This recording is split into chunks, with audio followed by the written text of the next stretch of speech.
হংকংয়ের গোপন গোডাউনে বসে আছে একটা সাধারণ ছেলে, আর তার সামনে পড়ে আছে প্রায় ১,৫০০ কোটি ইউরো। তুমি হয়তো ভাবছো এই বিপুল পরিমাণের টাকা তার কাছে এলো কিভাবে?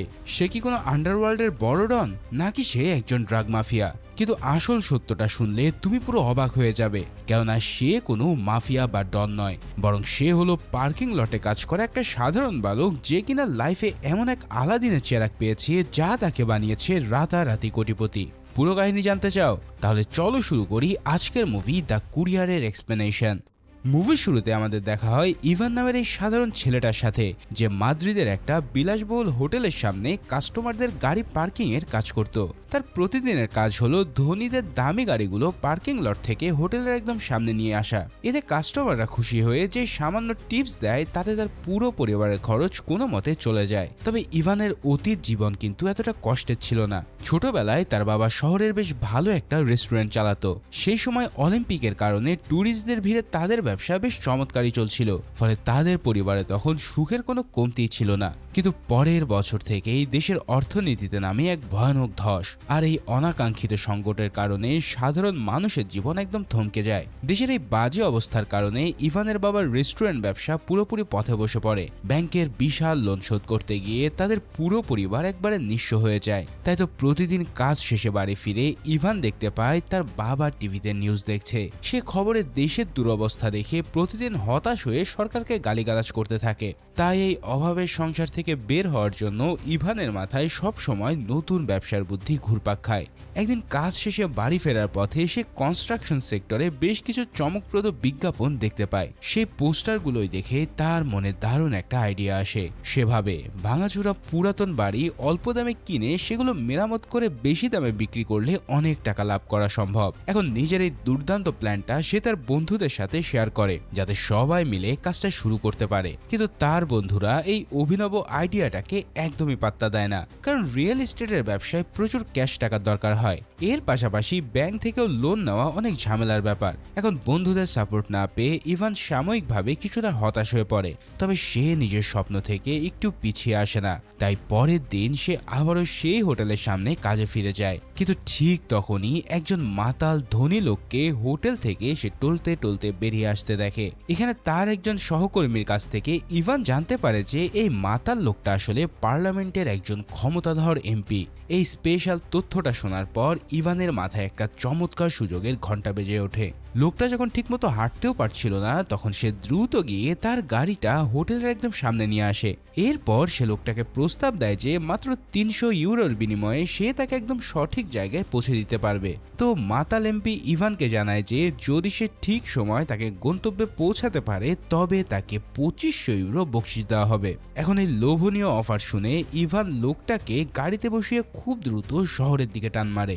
এভাবে মাঝপথে একটা পেট্রোল পাম্পে তেল নেওয়ার সময় এমপি সাহেব গাড়ির সিটেই গভীর ঘুমে তলিয়ে যায়। এই চমৎকার সুযোগ কাজে লাগিয়ে ইভান গাড়িতে রাখা লোকটার রহস্যময় ব্রিফকেসটা চুপি চুপি খুলতে থাকে। এই ব্যাগের ভিতরে সাজানো ছিল থরে থরে নগদ ইউরো, আর এটা দেখে ইভানের চোখ কপালে ওঠে। এবার সে লোভ সামলাতে না পেরে খুব সাবধানে সেখান থেকে বেশ কিছু ক্যাশ টাকা নিজের পকেটে ঢুকিয়ে নেয়। আর অবশেষে সারা রাত গাড়ি চালিয়ে সে লোকটাকে একটা নির্দিষ্ট বিলাসবহুল বাড়ির সামনে নিয়ে আসে। এখানে এসে এমপি সাহেব গাড়ি থেকে নেমে সে টাকার ব্রিফকেস নিয়ে সরাসরি বাসায় প্রবেশ করে। এরপর এই বাড়ির ভিতরে একজন সুন্দর মহিলা দরজা খুলে দেয় এবং তারা দুজনে মিলে কোনো একটা গোপন লেনদেন সম্পূর্ণ করে। এর কিছুক্ষণ পরে লোকটা বাইরে এসে ইভানকে তার পারিশ্রমিক হিসেবে মাত্র ৩০০ ইউরো ধরিয়ে দেয়। কিন্তু আগের রাতে ২৫০০ ইউরো দেওয়ার কথা থাকলেও সে এখন নিজের কথা বেমালুম অস্বীকার করে বসে। এমনকি সে ইভানকে গাড়ি থেকে নামিয়ে দিয়ে লোকাল বাস ধরে বাড়ি ফিরতে বলে। এই সব শুনে ইভান খুব ভালোভাবে বোঝা যায় যে এসব দুর্নীতিবাজ রাজনীতিবিদদের কথা ও কাজের মধ্যে কতটা তফাৎ থাকে, যার ফলে লোকটা গাড়ি নিয়ে চলে যাওয়ার পর সে সোজা গিয়ে সেই বাড়ির দরজায় কড়া নাড়ে। এবার দরজা খোলার পর সেই সুন্দরী মহিলাটা আবারও বেরিয়ে আসে, যার নাম আমরা জানতে পারি ম্যারি। ইভান খুব আত্মবিশ্বাসের সাথে ম্যারিকে জানায় যে সে এমপির ব্রিফকেস থেকে কিছু টাকা চুরি করেছে। এছাড়াও সে ম্যারিকে বোঝানোর চেষ্টা করে যে এরকম একজন বাটপার লোককে বিশ্বাস না করে তার মতো একজন স্মার্ট ছেলেকে কাজে লাগানো উচিত। এখানে ইভানের এমন স্পষ্ট কথায় ম্যারি প্রথমটা বেশ অবাক হয়ে যায়। ভেতরে গিয়ে ব্রিফকেসের টাকা গুনে দেখার পর সে বুঝতে পারে যে সত্যি সত্যি ভিতর থেকে বেশ কিছু টাকা গায়েব হয়ে গেছে। ফলে সে ধারণা করে নেয় যে এমপি সাহেব হয়তো নিয়মিত এভাবেই তার সাথে প্রতারণা করছে। এই অভাবনীয় ঘটনার পর ম্যারি বাইরে এসে ইভানকে তার ক্লায়েন্টদের ব্ল্যাক মানি ডেলিভারির কাজের জন্য নিয়োগ দেয়। সে জানায় যে প্রত্যেকটা কাজ সফল হওয়া শেষে ইভানকে সে 10,000 ইউরো করে পেমেন্ট দেবে। তবে কাজটা ঠিক কি এবং কতটা ঝুঁকি সে সব কিছু না শুনেই ইভান সরাসরি রাজি হয়ে যায়। আসলে ইভান এখানে নিজের তীক্ষ্ণ বুদ্ধি খাটিয়ে পুরো পরিস্থিতি একদম নিজের অনুকূলে নিয়ে এসেছিল। যাই হোক, সে নিজের টাকা চুরি করে সেই দোষ মাতাল এমপির ঘাড়ে চাপিয়ে দিয়ে খুব সহজেই এই লোভনীয় কাজটা হাতিয়ে নেয়। এভাবেই শুরু হয় একজন সাধারণ পার্কিং বয় থেকে মানি লন্ডারিং জগতের সম্রাট হয়ে ওঠার প্রথম অধ্যায়। এবার ম্যারির নির্দেশে ইভান জীবনের প্রথম এবং সবচেয়ে রোমাঞ্চকর কাজটা শুরু করে দেয়। তাকে একটা বিশাল এবং অত্যন্ত দামি ঘোড়া নিয়ে ফ্রাসোয়া নামের এক রহস্যময় দালালের বাড়িতে ডেলিভারি দিতে পাঠানো হয়। এই ফ্রাসোয়া লোকটা সাধারণ কেউ নয়, সে হচ্ছে আন্ডারওয়ার্ল্ডের একজন মাস্টারমাইন্ড। সে বেলজিয়ামের ব্রাসেলস শহরের মাফিয়াদের সাথে স্পেনের দুর্নীতিবাজদের একটা গোপন মিটিং কানেক্ট করে দেয়। তুমি হয়তো ভাবছো মানি লন্ডারিং এর সাথে এই ঘোড়ার কি সম্পর্ক? আসলে এই ঘোড়াটার ডেলিভারি দেওয়া হচ্ছে স্রেফ পুলিশের চোখকে ধুলো দেওয়ার জন্য। তাই ইভান খুব সতর্কতার সাথে সেই প্রাণীটা ফ্রান্সোয়ার বিলাসবহুল অ্যাসেটে নিয়ে যায়। সেখানে গিয়ে সে দেখতে পায় লোকটা নিজের আদুরের মেয়ে লাতিসিয়ার জন্মদিনে ঘোড়াটা উপহার হিসেবে দিচ্ছে। এই দৃশ্যটা দেখে সাধারণ মনে হলেও ইভানের মূল দায়িত্ব হচ্ছে ফ্রাসোয়ার কাছ থেকে একটা কালো টাকার ব্রিফকেস নিয়ে সেটা নিরাপদে ম্যারির কাছে পৌঁছে দেওয়া। এবার ব্রিফকেসটা হাতে পাওয়ার পর সে নিজের গাড়িতে করে দারুণ ফুরফুরে মেজাজে শহরের দিকে ফিরতে থাকে। তবে সে মনে মনে ভাবে যে অপরাধ জগতের কাজগুলো হয়তো এতটাই সহজ আর আরামদায়ক। কিন্তু ঠিক তখনই মাঝপথে হঠাৎ করে পুলিশের একটা টহল গাড়ি তাকে সিগন্যাল দিয়ে থামিয়ে দেয়। অফিসাররা তার গাড়ির কাছে এসে খুব কড়া গলায় তার ডিকি খুলতে হুকুম করে। আর ইভানও নিজের চরম বোকামির কারণে সেই টাকার ব্রিফকেসটা গাড়ির ডিকিতে লুকিয়ে রেখেছিল, যার ফলে পুলিশ এতগুলো ক্যাশ টাকা দেখে তার কাছেই অর্থের উৎস নিয়ে কড়া কৈফত দাবি করে বসে। তখন পরিস্থিতি সামাল দেওয়ার জন্য সে মিথ্যা করে বলে যে সে নিজের পৈতৃক জমি বিক্রি করে এই নগদ টাকাগুলো পেয়েছে। এখন তার এই বানোয়াট গল্প শুনে পুলিশ অফিসাররা আরো বেশি ক্ষিপ্ত হয়ে ওঠে। তারা ইভানের মাথাটা গাড়ির বনেটের সাথে খুব জোরে চেপে ধরে আর তাকে মানসিকভাবে ভেঙে দেওয়ার চেষ্টা করতে থাকে। এই চরম বিপদের মুহূর্তে ইভান নিজের ভোল পাল্টে একদম অন্য রূপ ধারণ করে ফেলে। সে অত্যন্ত উঁচু গলায় হুমকি দিয়ে বলে যে তাকে ছেড়ে না দিলে সে সরাসরি দূতাবাসে ফোন করে সবার চাকরি খেয়ে দেবে। এখন তার এমন মারমুখী রিয়াকশন দেখে পুলিশ অফিসাররা তাকে ছেড়ে দিয়ে সেখান থেকে চুপচাপ চলে যায়। আসলে পরে ইভান জানতে পেরেছিল যে ওই অফিসাররা সত্যিকারের পুলিশ নয়, বরং তারা মূলত ম্যারির বিশ্বস্ত লোক। এর কারণ হলো বিপদের সময় ইভান পরিস্থিতি কিভাবে সামাল দেয় সেটা পরীক্ষা করতেই তারা এই নিখুঁত নাটক সাজিয়েছিল। তো বুঝতেই পারছো এই লাইন কতটা ক্রিটিক্যাল আর ডেঞ্জারাস। এবার তার এই অসাধারণ উপস্থিত বুদ্ধি দেখে ম্যারি তার উপর ভীষণ খুশি হয়। সে তাকে পারিশ্রমিক হিসেবে 10,000 ইউরোর পাশাপাশি আরো বেশ কিছু টাকা বোনাস হিসেবে ধরিয়ে দেয়। এরপর ম্যারি নিজের স্বামীর সাথে ইভানের পরিচয় করায়, যে কিনা আগে থেকেই ডায়মন্ড স্মাগলিং এর একটা বিশাল সিন্ডিকেট চালাতো। এখন তারা দুজন স্বামী স্ত্রী মিলে এই কালো টাকা সাদা করার এক বিশাল সাম্রাজ্য নিয়ন্ত্রণ করছে। এরপর থেকেই ইভান তাদের আন্ডারে নিয়মিত কাজ করতে শুরু করে। অল্প দিনের মধ্যেই এই চক্রে সে একজন গুরুত্বপূর্ণ সদস্য হয়ে ওঠে। প্রথম দিকে তাকে বেলজিয়ামের ব্রাসেলস শহরে বিভিন্ন ক্লায়েন্টদের কাছে টাকার ব্রিফকেস ডেলিভারি দিতে পাঠানো হতো, কেননা এই শহরটা হচ্ছে অবৈধ ডায়মন্ড ট্রাফিকিং এর একটা নিরাপদ স্বর্গরাজ্য। সেখানকার ব্যাংকিং সিস্টেমের দুর্বলতাকে কাজে লাগিয়ে তারা খুব সহজেই কালো টাকা সাদা করে ফেলে। বিষয়টা তোমাদের একটু সহজ করে বুঝিয়ে বলছি। মাত্র দুজন দুর্নীতিগ্রস্ত অফিসার পুরো ব্রাসেলসের ব্যাংকিং সিস্টেম নিয়ন্ত্রণ করে, যাদেরকে ম্যারির চক্র নিয়মিত মোটা অঙ্কের ঘুষ দেয়। অফিসারদের ম্যানেজ করে তারা ভুয়া ডায়মন্ড ট্রানজ্যাকশনের নাম করে সেই টাকাগুলো সুইজারল্যান্ডে জেনেভাতে ট্রান্সফার করে ফেলে। মানে তারা কাগজে কলমে দেখায় যে এই টাকা দিয়ে তারা হীরের ব্যবসা করছে, অথচ বাস্তবে সেখানে কোনো হীরেরই অস্তিত্ব থাকে না। এভাবে স্পেনের দুর্নীতিবাজ রাজনীতিকবিদরা কালো টাকা খুব সহজেই সুইস ব্যাংকের নিরাপদ ভল্টে একদম সাদা করে ফেলে। আর এই পুরো সিস্টেমের মেন দালাল হচ্ছে ফ্রাসোয়া, যে ব্রাসেলসের ক্লায়েন্ট আর সুইজারল্যান্ডের ক্লায়েন্টদের মাঝে সেতু মেলবন্ধন হিসেবে কাজ করে। বিশেষ করে স্পেনের কনস্ট্রাকশন সেক্টরে দুর্নীতিবাজ ব্যবসায়ীরাই মূলত ফ্রাসোয়ার সবচেয়ে বড় ক্লায়েন্ট। এই লোকগুলো নিজেদের অবৈধ উপার্জনের টাকা নিরাপদ করার জন্য ফ্রাসোয়াকে সম্পূর্ণ দায়িত্ব দেয়, আর ফ্রাসোয়া ডায়মন্ড ট্রাফিকিং এর নাম করে সেই টাকাগুলো সাদা করে দেওয়ার বিনিময়ে মোটা অর্থের উপরে 3% কমিশন কেটে রাখে। তাই আন্ডারওয়ার্ল্ডের অনেকেই তাকে মিস্টার 3% হিসেবে আখ্যা দেয়। এভাবে বেশ কয়েক বছর সফলতার সাথে কাজ করার পর ইভানকে জেনেভাতে টাকা ডেলিভারির একটা বড় অ্যাসাইনমেন্ট দেওয়া হয়। সে প্রায় 14 মিলিয়ন ইউরো নিয়ে জেনেভার একটা অভিজাত রেস্টুরেন্টে ম্যারির সাথে দেখা করতে আসে। সেখানে ম্যারি তাকে জানায় যে পুলিশের নজরদারির কারণে তারা আর বেলজিয়ামে টাকা পাচার করতে পারবে না, যার ফলে এখন থেকে তাদের সব অবৈধ লেনদেন শুধুমাত্র জেনেভাতে সম্পূর্ণ করতে হবে। এছাড়াও তারা যখন এই চরম গোপন বিষয় নিয়ে আলোচনা করছিল, তখন পাশের টেবিলে বসে থাকা এক অসমবয়সী কাপলের হাসাহাসিতে তারা বেশ বিরক্ত হয়। ইভান খেয়াল করে যে মেয়েটির তুলনায় লোকটার বয়স অনেক বেশি, কিন্তু লোকটার ব্রিফকেসে থাকা টাকার কারণে মেয়েটা তার জন্য পাগল। এই ঘটনা ইভানের মাথায় একটা নতুন চিন্তা ইনিশিয়েট করে দেয়। এবার ম্যারি তাকে একজন আইটি এক্সপার্টের সাথে দেখা করতে নিয়ে যায়। এই লোকটা কালো টাকা সাদা করার জন্য সম্পূর্ণ নতুন একটা ডিজিটাল উপায় বের করেছে। প্রথমে তারা ব্ল্যাক মানি অর্থাৎ স্পেনের ইউরো দিয়ে দামি ডায়মন্ড কিনবে। এরপর যে সকল জায়গায় ডলারের প্রচলন আছে সেখানে সেই ডায়মন্ডগুলো তারা চড়া দামে বিক্রয় করে দেবে। এভাবে সেই টাকাগুলো খুব সহজেই সুইজারল্যান্ডের সুইস ব্যাংকে একদম লিগ্যাল মানি হিসেবে জমা হয়ে যাবে। তারপর পরবর্তীতে স্প্যানিশ সরকার যদি তাদের ধরেও ফেলে, তবুও তারা খুব সহজে বলতে পারবে যে এগুলো ডায়মন্ড বিক্রির বৈধ টাকা। তাই নতুন এই সিস্টেমের ব্যাপারে সবকিছু ভালোভাবে শেখার পর ইভান নিজের বাসায় ফেরত আসে। এবার রাতে বিছানায় শুয়ে টিভি দেখার সময় সে হঠাৎ করে একটা নিউজ দেখতে পায়। সে অবাক হয়ে দেখে যে রেস্টুরেন্টে সে বয়স্ক লোকটা টিভির পর্দায় ভাষণ দিচ্ছে। এখন তুমি হয়তো ভাবছো এই লোকটা আবার কে?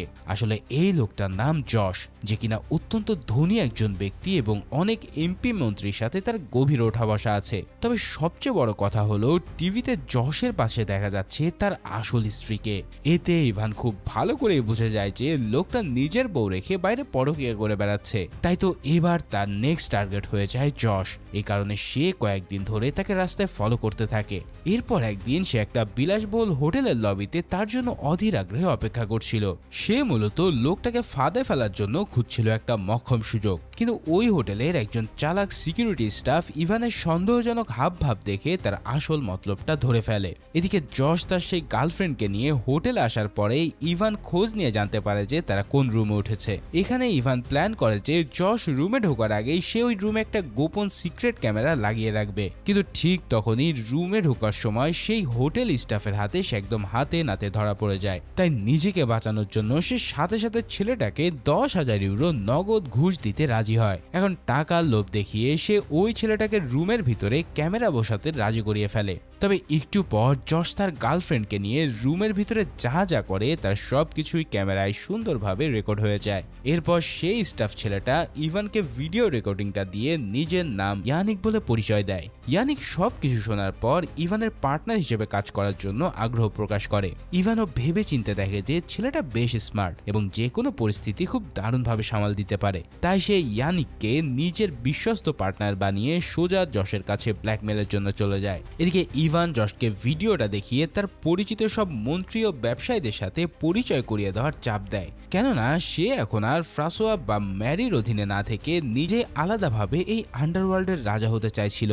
এদিকে যশের অবস্থা তো পুরোই করুণ, তাই সে বাধ্য হয়ে নিজের সম্মান বাঁচাতে ইভানকে তার ক্লায়েন্টের সাথে সরাসরি পরিচয় করিয়ে দেয়। এভাবেই কাজ শুরু করার পর ইভান খুব দ্রুতই প্রচুর ব্ল্যাক মানি কামাতে শুরু করে। কিন্তু এই খবরটা মাফিয়ার দালান ফ্রাসোয়ার কানে পৌঁছাতে খুব একটা বেশি সময় লাগে না। তাই একদিন যশের একটা হাই প্রোফাইল পার্টিতে ফ্রাসোয়া তার সুন্দরী মেয়ে লাতেসিয়াকে নিয়ে উপস্থিত হয়। সেখানে ইভান লাতেসিয়ার সাথে ভাব জমানোর চেষ্টা করলে ফ্রাসোয়া এসে তাকে কড়া ভাষায় হুমকি দেয়। সে ইভানকে মনে করিয়ে দেয় যে তার ক্লায়েন্টদের চুরি করার কারণে তার ব্যবসায় অনেক বড় ক্ষতি হচ্ছে।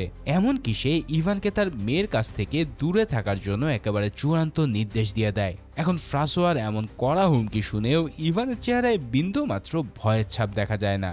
সে চুপচাপ নিজের পার্টনার ইয়ানিককে সাথে নিয়ে সেই পার্টি থেকে বেশ দম্ভের সাথে বেরিয়ে আসে, কিন্তু মাঝ রাস্তায় ফ্রাসোয়ার গুন্ডারা তাদের পথ আটকে একদম ব্যাপক মারধর করে তাদের রাস্তায় ফেলে রাখে। এই মার খাওয়ার পর ইভানের হুঁশ ফেরে এবং সে বুঝতে পারে যে পানিতে থেকে কুমিরের সাথে শত্রুতা করাটা তার জন্য চরম বোকামি হয়েছে। তাই সে আপোষ করার জন্য সোজা ফ্রাসোয়ার কাছে গিয়ে নিজের লাভের 20% কমিশন অফার করে।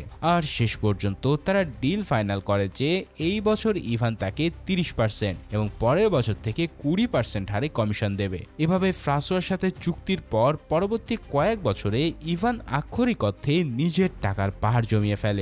এই বিপুল সম্পদের কারণে খুব দ্রুত তার সাধারণ আচার আচরণে এক অদ্ভুত অহংকার ফুটে ওঠে। তুমি তো জানোই যে অতিরিক্ত কালো টাকা মানুষকে খুব সহজে অন্ধ করে দেয়। ইনকামের তীব্র নেশায় পড়ে সে অনেকদিন ধরে নিজের পরিবারের সাথে কোনো যোগাযোগ রাখে না। তাই তো সে নেক্সট ক্রিসমাসের ছুটিতে বেশ কিছু দামি গিফট নিয়ে নিজের বাড়িতে হাজির হয়। এখানে তার এই বিলাসবহুল লাইফস্টাইল দেখে বাড়ির সবাই তো রীতিমতো চমকে ওঠে। ছেলের মধ্যে এত বিলাসবহুল পরিবর্তন দেখে তার বাবা অবাক হয়ে ইভানের আসল কাজ সম্পর্কে জানতে চায়, কিন্তু ইভান খুব শান্ত গলায় মিথ্যা বলে যে সে তার ক্লায়েন্টদের হয়ে ইম্পোর্ট এক্সপোর্টের ব্যবসা করে। কিন্তু তার বাবা বাস্তব জীবনে কঠিন অভিজ্ঞতা থেকে এটা খুব ভালো করে বুঝতে পারে যে পুরো বিষয়টাই বানোয়াট, কেননা কোনো সৎ উপায়ে এত দ্রুত এমন জাদুকরীভাবে ধনী হওয়া কিছুতেই সম্ভব নয়। তাই বাবা ছেলেকে খুব কড়া ভাষায় সতর্ক করে দেয়।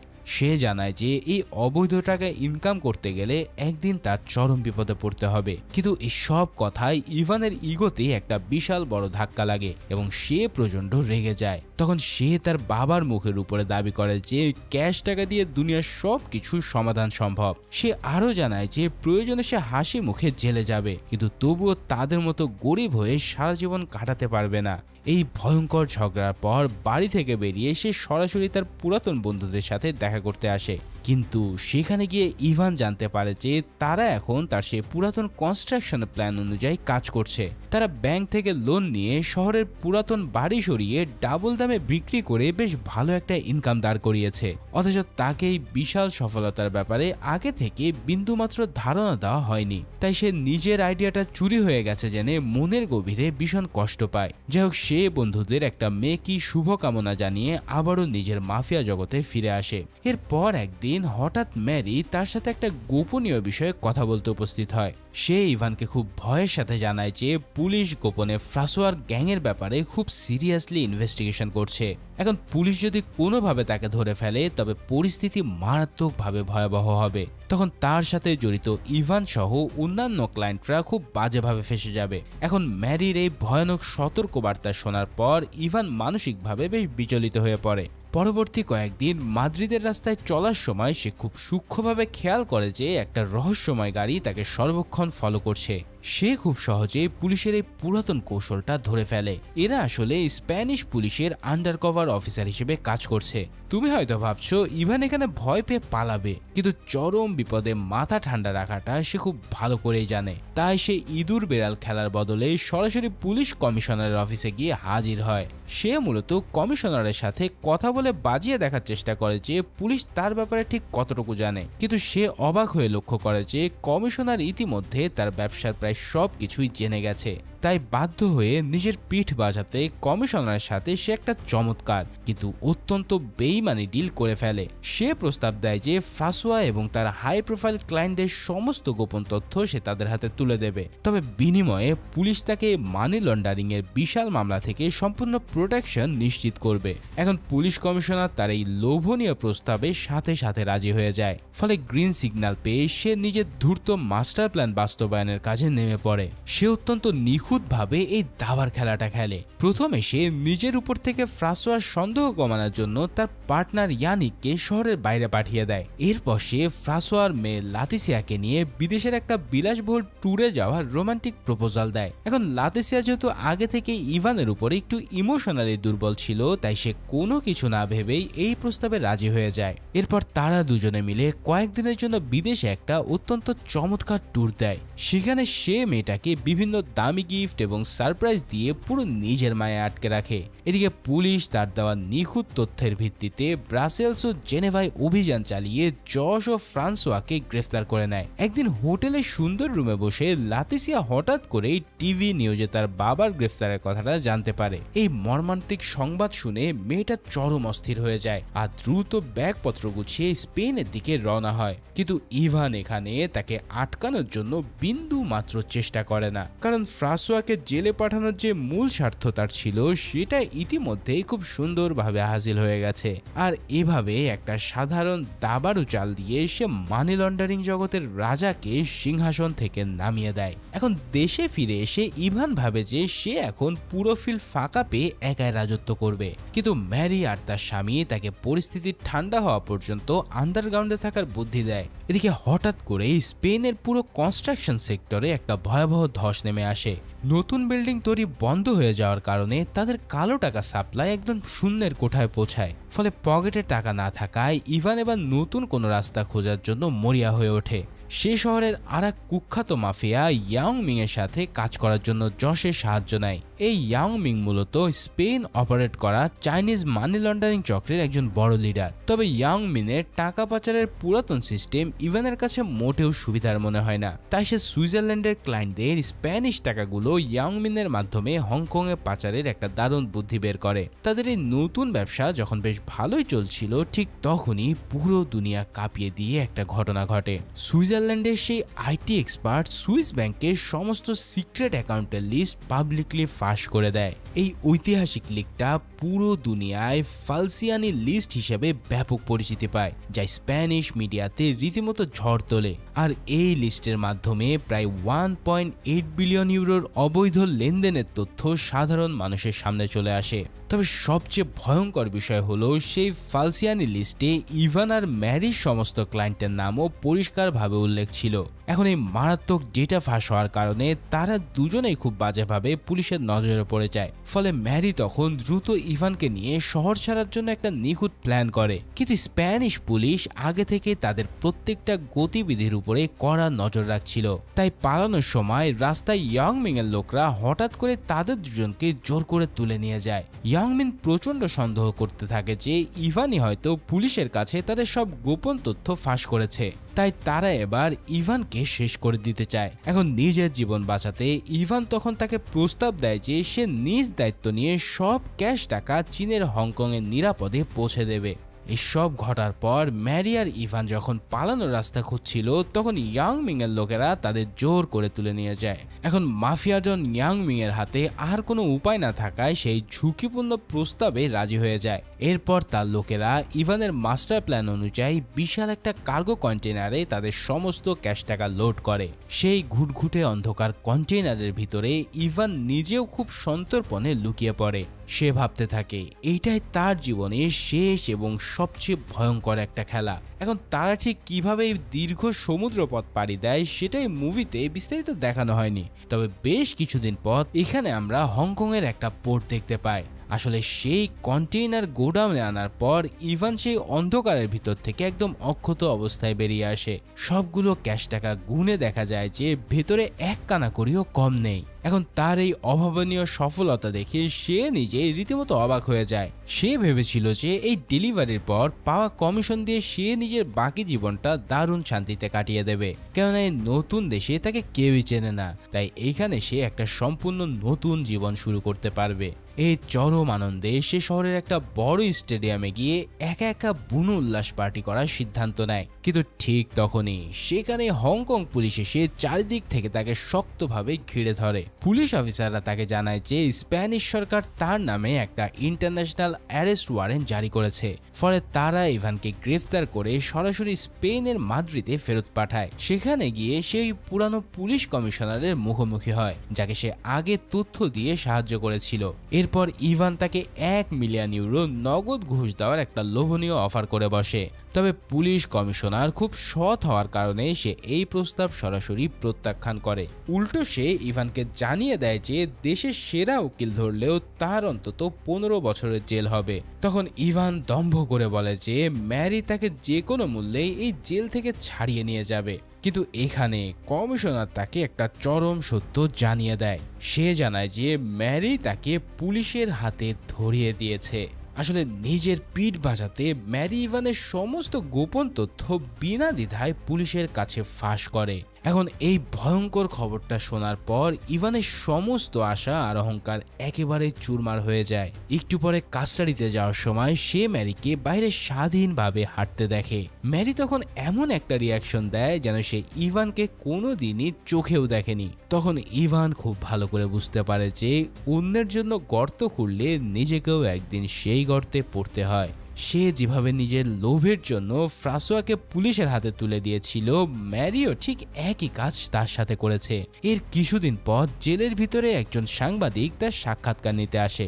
সেখানে বসে ইভান নিজের ভুল স্বীকার করে নেয় এবং জানায় যে তার বাবা একদম ঠিক বলেছিল। যাই হোক, ইভান জেলে যাওয়ার পর স্পেনের অর্থনীতিতে এক ভয়াবহ অন্ধকার যুগের সূচনা ঘটে। সরকারিভাবে পাবলিক সেক্টর প্রায় 9 বিলিয়ন ইউরোর বিশাল ক্ষতির রেকর্ড করা হয়। দেশটির পুরো ব্যাংকিং ব্যবস্থা যেন তাসের ঘরের মতো ভেঙে পড়ে। পরিস্থিতি সামাল দিতে সরকার বাধ্য হয়ে ইউরোপীয় ইউনিয়ন থেকে 58 বিলিয়ন ইউরোর বিশাল ঋণ গ্রহণ করে, কেননা এই টাকা ছাড়া সাধারণ মানুষের স্বাস্থ্য ও শিক্ষা খাত চালানোর আর কোনো বিকল্প পথ খালি ছিল না।